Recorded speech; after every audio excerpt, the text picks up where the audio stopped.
Why can't you tell a joke to socialists? Because not everyone will get it.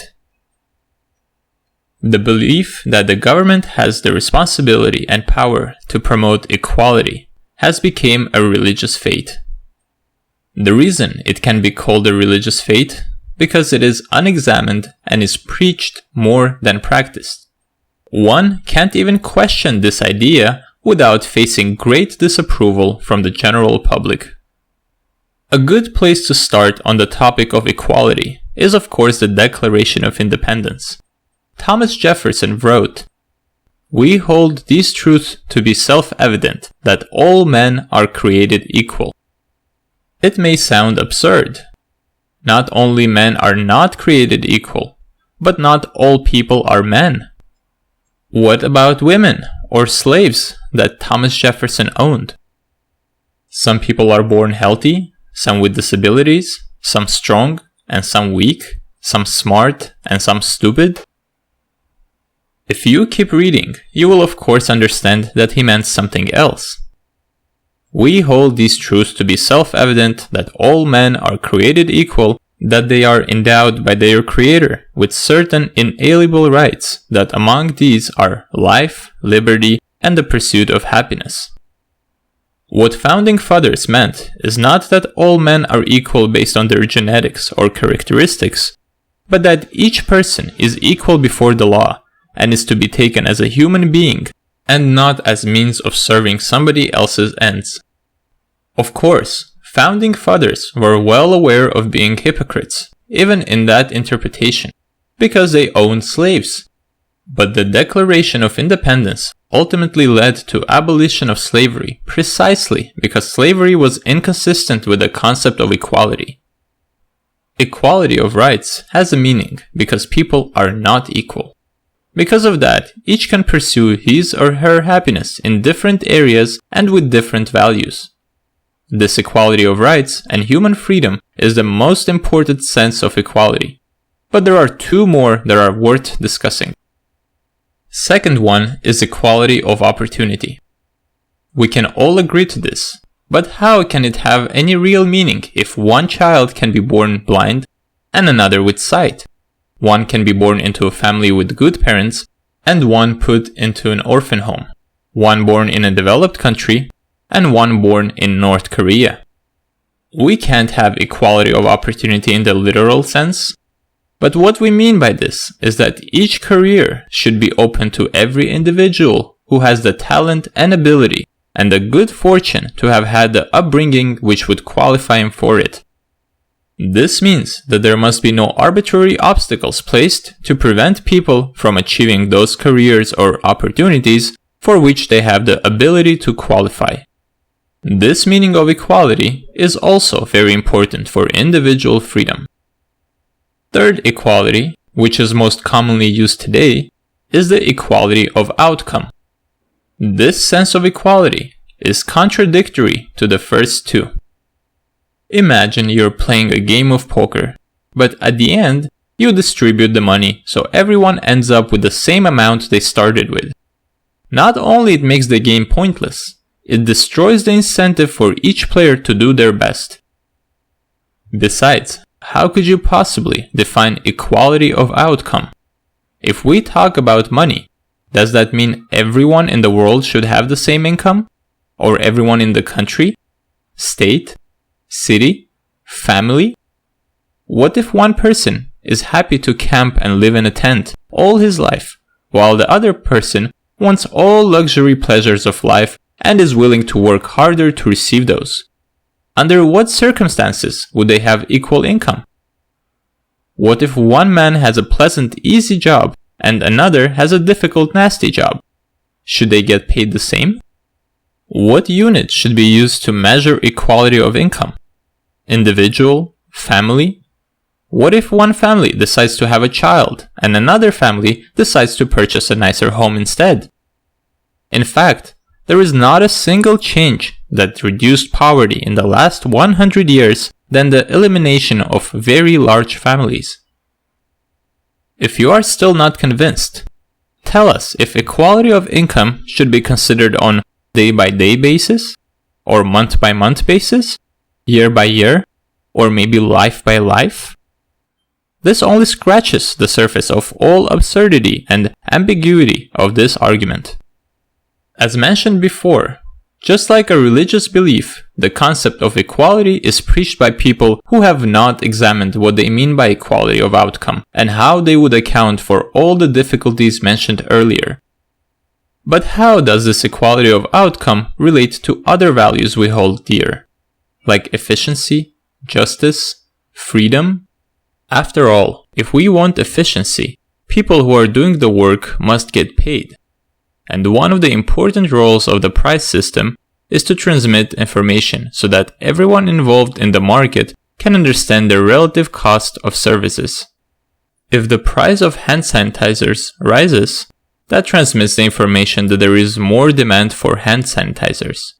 It also transmits the information to the producer of those sanitizers that maybe they need to hire more labor and buy more raw materials to find the cheapest way of producing more sanitizers.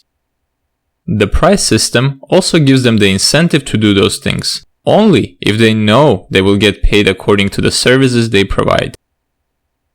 There are ways to promote both equality and efficiency. If there is a law or an arbitrary obstacle that stops some groups of people from holding certain jobs, by removing those obstacles, you can give greater opportunity to more people and increase efficiency. But if you have to send 60 cents from every dollar you make to Washington, you don't have the same incentive to put a lot of effort in your product. The relationship between equality of outcome and justice is very similar. There is no way to define justice. It differs from person to person. As Frank Knight once said, "It is the search for justice that will destroy this world." It is difficult to agree what is justice. It is much easier to agree what is clearly an injustice. And to avoid injustice, you will need to treat two people in the same position equally. But you must also have unequal treatment to avoid injustice. You can't treat a thief and a victim equally. The most important conflict is between equality of outcome and liberty. Imagine a scenario where everyone ends up with the same amount of goods and services, regardless of anything that happens. How would you decide who does what work? There won't be many volunteers to sweep the streets, and many other jobs of that kind. In a scenario like this, you would have to use coercion and force to assign jobs to people. But is the man giving orders equal to the one sweeping the streets? Perfect equality is a myth, and it is in conflict with liberty. Consider a scenario where you were somehow able to achieve a complete equality for everyone. Now, suppose you and some like-minded individuals want to watch Roger Federer play tennis or LeBron James play basketball. So you get together, chip in some money, and persuade them to play. But after the game, people will no longer be equal. The inequality of outcome is in many cases the other side of freedom. No one really believes in equality of outcome. It is a complete nonsense. Is there anyone who thinks people should not participate in lotteries if they would like to, or go to Las Vegas? Or who is to say that a person who wants to become an actor is not engaging in some kind of lottery? How about people that buy stocks? Sure, you can calculate some risks, but most of them are involved in a form of lottery when investing in riskier assets. There will be winners and there will be losers. If people who are preaching equality really wanted equality, they could have done their part by Googling the average income in the world or United States and distributing their money to others in case they have more than the average. The funny part about those people is that they are not doing badly for themselves in this unequal world. But they may say, I believe in equality of outcome, but me distributing my wealth won't change anything. I can't be the only person to do it. Well, for those people, we still have kibbutz in Israel, or communist countries like Cuba, Vietnam, China, North Korea. What is stopping them from moving to those countries or communities, other than Kim Jong-un in North Korea? One might say, hey, it's not the equality that is the problem, is the inequality created by selfish, rich capitalists that step on the poor. The facts are precisely the opposite. Free market and competitive societies create less inequality than any other system we know of.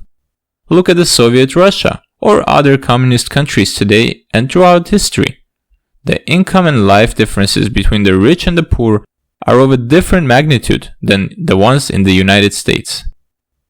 A capitalist society is much better at industrial and technological development, and most of that development benefits the ordinary people.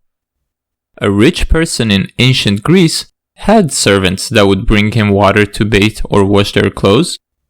Modern plumbing and washing machines improved the lives of masses, not the rich. One might say that is because of the government that we saw all these improvements. But the situation is exactly the opposite. Government interventions is what causes most poverty and inequality that we see. Think about minimum wage laws, public education, labor unions, welfare, and special interest groups. All of these are discussed in more detail in separate videos. What is true for these programs is true for government redistribution of taxes. We have a society where A and B decides what C, the taxpayer, should do for D. Except A and B also get some commission on the way out.